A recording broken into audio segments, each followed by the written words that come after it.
BMW 323i. Quieter and more refined than previous BMWs, it was the first to master the trick of combining achievable prestige with enjoyable driving. I was starting to take young ladies to ever fancier restaurants, and the Beamer was a much more fitting mode of transport than my orange Ford. I'd raced in the BMW County Championship and was thrilled when I could afford a road-going version. Having raced one, I wanted to own one. It wasn't just for the prestige or the image, but also for the distinctiveness of this little car. I can still well remember that rasping bark as the revs go through 3,000 RPM every time you accelerate. And then there was the, how shall I put it, lively handling, because this little Beamer had a bit of a reputation of having a very sudden breakaway at the rear end. But for me, that was half the fun. But as the driveways of middle managers started filling up with the 3 Series, I moved on to what was undoubtedly my favourite car of the 80s. This was a Porsche Turbo, but it wasn't a 911. It's the car I miss most. The 944 Turbo. It's good to see one again. Our hero was by now racing for Porsche. His mission was to make the 944 look like a serious competition machine, which he did by winning almost half the races he entered. What a guy.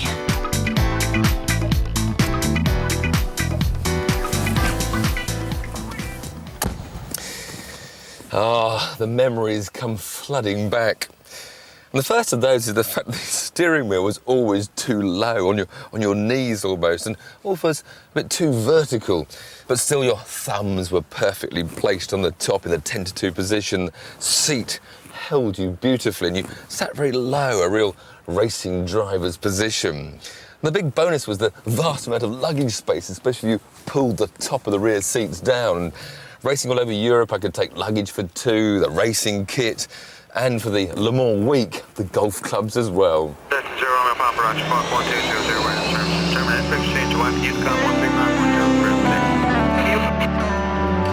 Roger, you can proceed to the runway of your choice.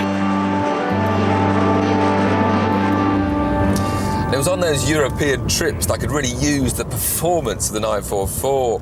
Blasting down the autobahns, the Nürburgring, I could use the mid-range grunt to persuade the German barges to move out of my way. Whilst in the battlefields of town centres like Paris, the sheer acceleration of the car would leave the Parisians staring in disbelief at this demure Porsche. But the best fun I probably had was driving across the Alps. I've been racing at Dijon and we took the long way home. And the handling of the car, the performance of it was just fantastic. And I had a smile on my face, but my girlfriend of the day and wife-to-be did complain a bit the next day about her stiff neck. Apparently the G-forces were a bit too much.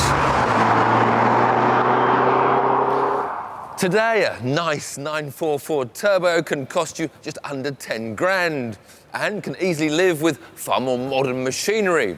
It'll sit at 150 miles an hour all day long and get to 60 in under 6 seconds. And you know what?